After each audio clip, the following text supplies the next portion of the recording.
మరి శివరాత్రి వచ్చేస్తుంది. మన చుట్టుపక్కల చాలా శివుడికి సంబంధించినటువంటి చాలా పుణ్యక్షేత్రాలు ఉన్నాయి. అందులో మన ఆంధ్రప్రదేశ్లో బాగా ప్రసిద్ధి చెందింది కోటప్పకొండలో, పల్నాడు జిల్లాగా ఉన్న కోటప్పకొండలో ఈ నరసరావుపేట మండలంలో కావూరు గ్రామ పరిధిలో ఉన్నటువంటి త్రికోటేశ్వర స్వామి సన్నిధి. ఇది రాష్ట్రంలోనే ఒక ప్రసిద్ధి చెందినటువంటి శైవక్షేత్రం. ఇక్కడ మహాశివుణ్ణి మనం త్రికోటేశ్వర స్వామిగా పిలుస్తామన్నమాట. ఈయన ఈ రకంగా త్రికోటేశ్వర స్వామిగా ఇక్కడ వెలిచి అందరి ఆ భక్తుల యొక్క కొంగు బంగారమే అందరి కోరికలు తీరుస్తున్నారు. శివరాత్రి అప్పుడు కోటప్పకొండలో మంచి గట్టి తిరణాలు జరుగుతుందండి. అలాగే కార్తీక మాసంలో కూడా మీ అందరికీ అన్న సమార్థాలు జరుగుతాయి, ప్రభలతో తిరణాలు జరుగుతాయని కూడా మన అందరికీ తెలిసిన విషయమే. ఈ త్రికోటేశ్వర స్వామికి అసలు కోటప్పకొండకి పేరేంటి? ఈ కొండని ఏ కోణంలోంచి చూసినా కూడానండి త్రికూటాలు అంటే 3 శిఖరాలు కనబడతాయి.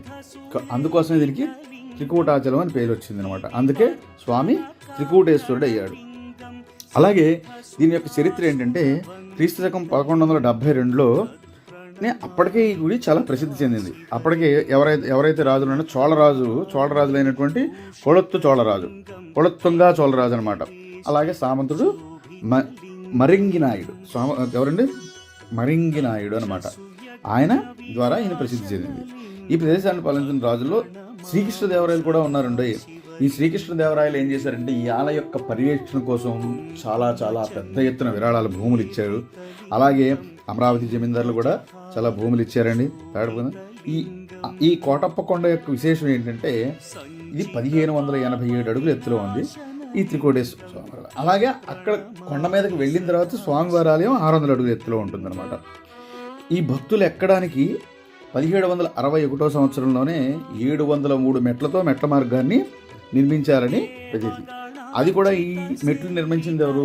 మలరాజు నరసింహరాయుడు అని ఆయన నిర్మించారనమాట. అలాగే ఈ యొక్క ఏదైతే త్రికోటేశ్వర స్వామి ఆలయం ఉందో ఈ మలరాజు వంశీకులే శాశ్వత ధర్మకర్తలుగా ఉంటున్నారు అనేది ఇక్కడ జరుగుతుంది.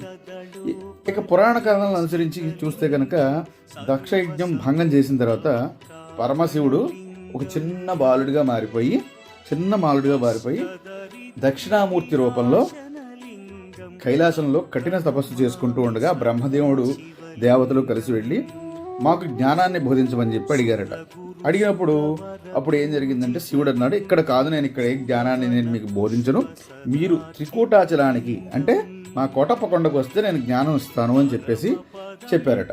అలాగే ఈ పాత కోటప్ప గుడి అనే పేరుంది. లోపల లింగం ఎంతలో ఉంటుందంటేనండి దగ్గరున్న వాళ్ళందరూ 1 అడుగు ఎత్తు మాత్రమే ఉంటుందండి. అలాగే ఈ గుడి దగ్గర ఉన్నటువంటి శిఖరాన్ని రుద్ర శిఖరం అని కూడా పిలుస్తున్నారు. విష్ణు ఏం చేశారంటేనండి శివుడు కోసం తపస్సు చేశాడు ఇక్కడ అని నమ్ముతారు. అలాగే ఇక్కడ పాప నాసేశ్వర ఆలయం కూడా ఒకటి ఉందండి. అది కూడా మీరు వెళ్ళినప్పుడు విజిట్ చేయండి. అలాగే పవిత్రమైనటువంటి చెరువులు కూడా ఉన్నాయి.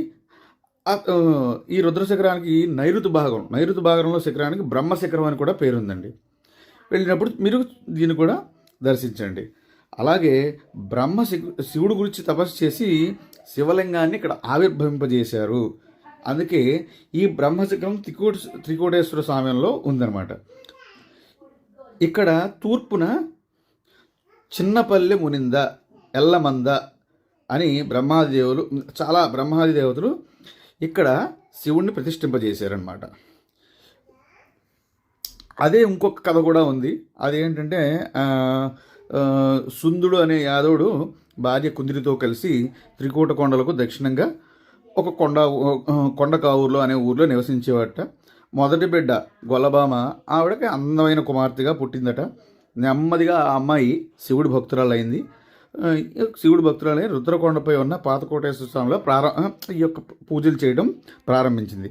చివరికి ఆవిడ భౌతిక జీవితం పైన ఆమెకి పూర్తిగా అసక్తత వచ్చేసి కలిగేసేట్ చేయడానికి ఏదో సంతోషం శివుడు ఏం చేశారంటే జంగమదేవుగా కనిపించి ఏం చేశాడంటే ఆమెను పరీక్షిద్దామని చెప్పేసి చేయడానికి ఆమె కన్యనే గర్భవతి అయ్యేటట్టు ఆశీర్వదిస్తాడు. ఆమె గర్భం గురించి ఏమీ పట్టించుకోలేదు పాపం. అలా ఇంకా శివుడు చెప్పిన తర్వాత ఇంకేముంటుందంటే గర్భం ధరించింది. అలాగే ఎప్పట్లాగానే రోజువారీ ప్రార్థనలు సాగించింది. అలాగే మళ్ళీ మళ్ళీ పూజలు చేయడానికి కొండ ఎక్కుతూ దిగుతూ ఆమెకి వచ్చింది.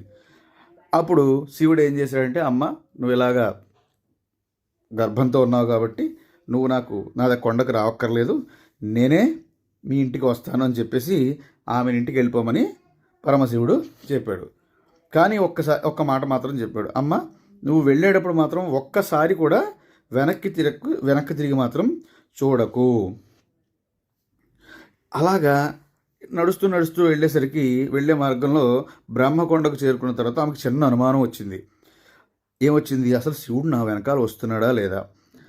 వెంటనే వెనక్కి తిరిగిన క్షణం ఆమెకి ఇచ్చిన వాగ్దానానికి ఆ యొక్క పరమశివుడు అక్కడ లింగరూపుడైపోయాడు. కాబట్టి ఈ పవిత్ర స్థలాన్నే ఈ యొక్క కొత్త కోటేశ్వర స్వామి అనే పేరుతో ప్రసిద్ధి చెందించారు. ఆమెకున్న భక్తిని పరీక్షించడానికి గర్భం అనేది ఆ యొక్క భగవంతుని సృష్టి అని గ్రహించావిడ. ఆమె వెంటనే దేవుడిలో ఐక్యమైపోయింది. ఈ ఆలయానికి దిగువ భాగాన్ని మీరు వెళ్ళినప్పుడు గమనించినట్టయితే కనుక ఈ గొల్లభామ గుడిని కూడా నిర్మించారు. ఈ గుడికి సాలంకయ్య అనే ఆయన నిర్మించారు అని చెప్పేసి ఇక్కడ పురాణం చెప్తోందండి. ఇప్పుడు మీరు ఈ గుడికి మామూలు సమయాల్లో కూడా వెళ్తే దీని యొక్క దర్శన సమయాలు ఏంటంటే ఉదయం 6 గంటల నుంచి మధ్యాహ్నం 1 గంట వరకు, మళ్ళీ మధ్యాహ్నం 3 గంటల నుంచి రాత్రి 8 గంటల వరకు ఉంటుందండి. ఈ కథనం కనుక మీకు నచ్చినట్టయితే కనుక ఒక లైక్ ఇవ్వండి. హరహర మహాదేవ శంభో అని చెప్పి, ఓం త్రికూటేశ్వర స్వామి అయ్య నమః అని చెప్పి ఒక చిన్న కామెంట్ చేయండి. చాలామంది సబ్స్క్రైబర్స్ ఈ వీడియో చూస్తున్నారండి, కానీ ఎవరూ కూడా సబ్స్క్రైబ్ చేసుకోవట్లేదు, లైక్లు చేయట్లేదు.